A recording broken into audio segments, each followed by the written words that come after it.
अस्ति तपाईँहरू होइन 3% कर लगाइनेछ भन्दा गटङ टङ टङ टङ ताली बजाएको त्यही राष्ट्रसभाको चाहिँ सांसदहरू होइन। अहिले फेरि 3% फिर्ता लियो भनेर बालन शाहले त्यहाँ स्ट्याटस लेखेपछि अब फेरि चाहिँ हो हाम्रो प्रधानमन्त्रीले गरे के हो? तपाईहरु गणेशमान सिंहले भनेको जस्तै भेडाहरू हो। म जेल जाँदा पनि यी जनताले ताली नै पड्काए, म निस्किँदा नि ताली नै पड्काए। यिनले के बुझे भन्थे हिजो कर लाउँदा पनि तपाईहरु ताली पड्काउनु भयो, केही बोल्नु भएन। आम मान्छेले सडकबाट चाहिँ यो गलत भयो भने, प्रतिपक्षले गलत भयो भन्यो, अनि त्यो गलत भएपछि अहिले मैले फिर्ता लिदिए भन्नु फेरि ताली पड्काएर बस्नु भएको छ। घण्टी बजाएपछि सबैले ताली ठोक्ने, घण्टी बन्द गरेपछि सबैजना चुप लाग्ने, घण्टी बजाएर हो भनेपछि सबै हो भन्ने, घण्टी बजाएर होइन भनेपछि होइन भन्ने। भनेपछि तपाईहरु कुनै हैसियतमा हुनुहुन्छ, हैसियत बनाउनुस्, मेहनत गर्नुस्, धेरै प्यार प्यार नबोल्नुस्। एउटा बोल्दै बोल्नुहुन्न, सारा कुरा गर्नुहुन्छ, केही बोल्नुहुन्छ, सारा बोल्न नहुने कुरा बोल्नुहुन्छ। जाने नजाने सबै चाहिँ ओपन एआईबाट चाहिँ डाउनलोड गरेर कम्प्युटर एडिट त गरेर बोल्नुस्। त्यति त जान्नुस्, तपाईहरु जान्ने, पढेका, बुझेका, यो सबै जान्न गर्ने हैन। त्यति कम्तीमा रिसर्च गर्नुस्, बुझ्नुस्। केही बित्या छैन, तपाईहरुको 5 वर्ष कार्यकाल छ। 5 वर्ष कार्यकालमा अझै पनि चाहिँ अध्ययन गरेर त्यसपछि बोल्न थाले हुन्छ।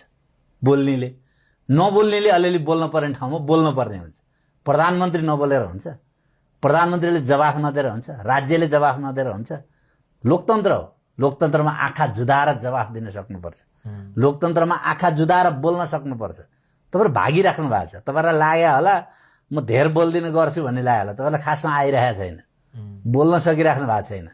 बालन शाहले जम्मा 2 चोटि बोल्नुभयो, एकचोटि तल पार्टीको कार्यक्रममा गएर बोल्नुभयो। यो थोरै बोल्नुपर्छ भन्ने मान्यताले हो कि बोल्न नजानेको कारण हो यो? मलाई त उहाँलाई खासमा धेरै अब बोलेपछि बर्बाद हुन्छ भन्नेमा हुनुहुन्छ जस्तो लाग्छ। र उहाँको उमेर, अवस्था, राजनीति, उहाँको मेहनत र चाहिँ अन्यत्र अनौपचारिक क्षेत्रमा उहाँले दिने समय, यी सबै कुराले हेर्दाखेरि मलाई लाग्छ उहाँले धेरै बोल्न नसकेरै नबोले जस्तो लाग्छ मलाई एउटा चाहिँ। किनभने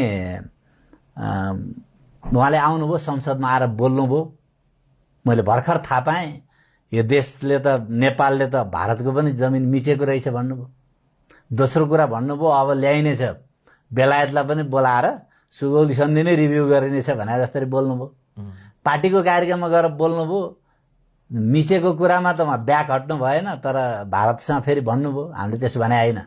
नेपाली जनतालाई सम्बोधन गर्नु भएन उहाँले, भारतलाई चाहिँ सम्बोधन गर्नुभयो कि अब हामीले बेलायतलाई बोलाउनु खोजेको चाहिँ होइन भन्नुभयो। यी सारा कुरा हेर्दाखेरि मलाई लाग्छ उहाँहरूले अलि बढी मेहनत गर्न जरुरी छ। अपरिपक्वता देखिरहनु, अपरिपक्वता नै बढी मेन विषय बनेको छ।